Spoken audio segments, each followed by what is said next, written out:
Hello guys, today we're going to talk about the second episode, movie of the TV movie of the TV movie trilogy of the Hulk, and this one's called The Trial of the Incredible Hulk. This one aired in 1989, it's about 1 hour 40 long, has 5.9 out of 10 on IMDb, about 2,400-ish user votes.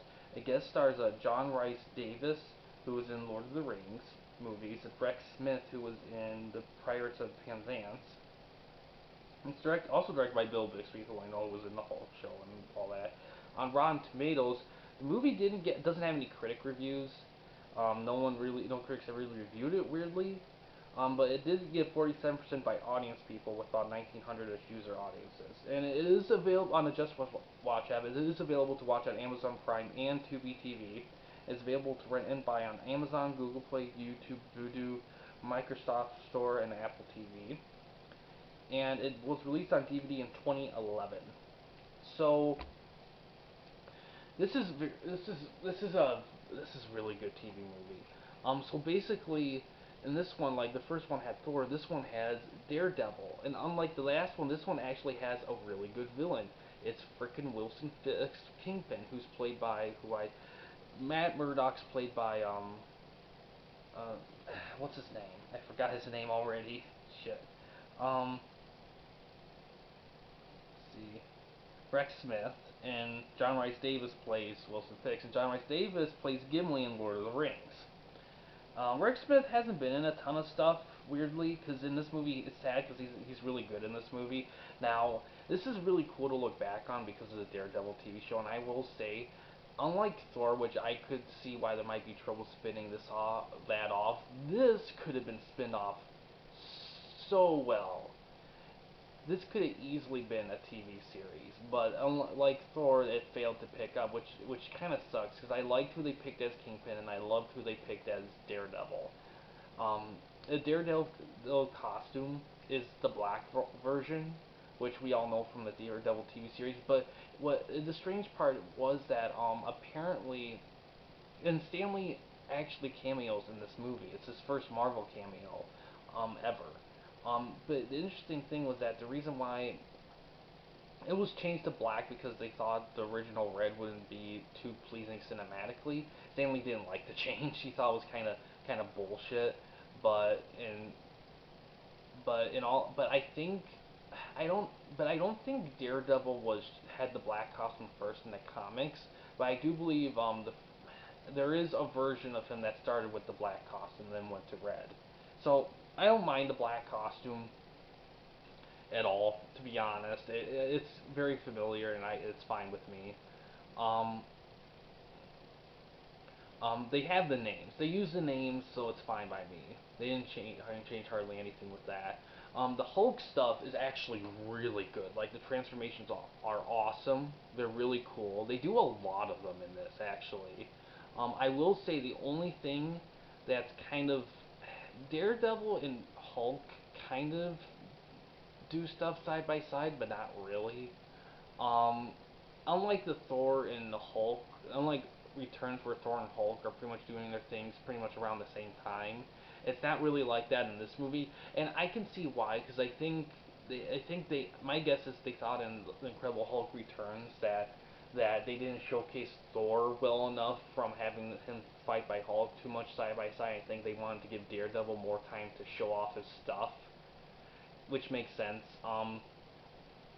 The climax is interesting. I won't give away what doesn't happen in the climax, but I will say I can understand why they didn't do what I think it's kind of weird. I don't want to say because it's kind of a spoiler, but it's something that's kind of interesting to talk about. But basically, I will say the there is a kind of a weird, not so great, but understandably kind of why it's that quality effect towards the end of the movie.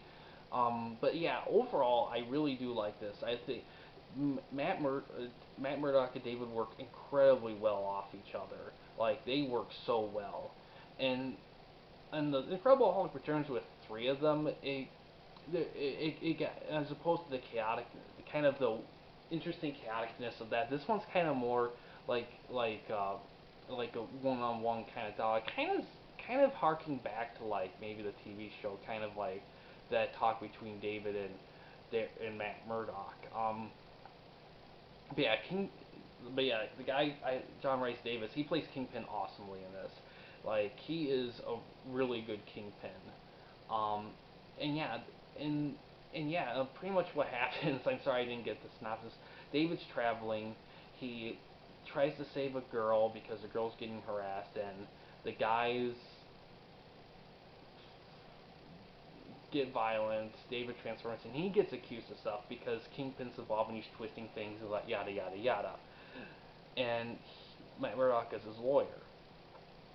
And I won't give away what happens after that, but there's an excuse me, but yeah, there's a lot of cool Hulk transformation things. There's a big one in the towards the middle of the movie in the courtroom, which don't think is a spoiler because it's pretty famous, kind of by now. It's really good, really good. Um,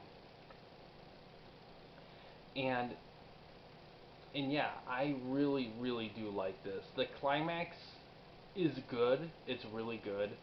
It's kind of they do this weird choice that I'm not gonna say, but I will say I think the reason why they made that choice the way they did is because, like I said before, I think they really wanted to try to spin off Daredevil, and it could have worked, but it didn't get picked up, which sucks because I think it would have. And I will say the sets in this movie are really good for a TV movie, like really good. Like the villain hideout's like awesome. Um, but yeah, it's it's just it's just a really well made TV movie, and I would have loved to see this spin off into a Daredevil TV series. That would have rocked. Yeah, and that's all I really have to say about it. There's not much else. It's kind of explore Daredevil and his world. We kind of see David try to converse with him. David's going through his own demons. The climax is good, is really good, but it's kind of interesting how of the choice they made. I don't know if I would have made it, but I understand why they did, and it doesn't. I don't think it really harms it because it's easy to forget that David transforms into the Hulk quite a bit in this. Like, so I could understand them trying to balance it out a little bit. But yeah, I do like this movie a lot. And it's done really well. I do like I also this isn't really a spoiler, it's kind of a positive that it's not like a straight up Daredevil origin story. I mean they kind of talk about like why he they kind of went into his backstory a little bit, but it's kind of like the Batman movie where in that one they don't like talk about like how he got started. They just kind of start from like at a certain early-ish point and they just kind of go from there, which I find is refreshing. And I know some people say, oh, they don't call Wilson Fisk Kingpin, but in all honesty, I mean, how often is the Kingpin name used? Like, a lot of people use the Wilson Fisk monkey like almost all the time. Kingpin is not a name for him that's used super often. I mean, hell, even the Daredevil TV show didn't really use that name till later on. I mean, it's not really like a big thing. That's kind of the thing with that. They do a lot with this show. I really love this show. I love this TV movie. It's really good. Um, is it better than Returns? In a lot of ways, it is. I think the story is a bit more intricate. I think it's a bit more well defined. I think cinematically, they're about even. I think this one might edge it out because I feel like there's more that goes into the sets. The villain is a huge plus. Like they do a huge thing. The only thing I think kind of is like as much as like David and Matt Murdock converse with each other so hardcorely. There's the Hulk and Dare. I mean, there you see a lot of Hulk and Daredevil, but you don't see a ton of stuff of them doing shit together. That's the key. And I think a reason why is because one, I think they wanted to show Daredevil his thing, want to give him more of a spotlight, and two, Daredevil and Hulk fighting side by side. It's kind of they have contrasting styles compared to Hulk and Thor. So I think they kind of didn't. I don't know if they didn't think it would gel as well, or if they wanted to make this more of a dialogue-driven movie as opposed to just straight-up action. Even though there's lots of action in this. But either way, I think it's a solid movie, and I think overall it is probably better than Returns, but Returns I think is pretty solid as well. And yeah, the next one is the finale movie. That's the finale to the series overall, and I gotta check that out. And I'm very interested in see how that one ranks compared to these two, because I don't know if there's a guest starring hero on that. I think that the finale is kind of definitely more Hulk driven, but I have to look for myself. But yeah, guys, we're getting close to the end. It's definitely been an interesting look at the show. But yeah, guys, thanks for watching. Please subscribe and like the videos, and have a good day.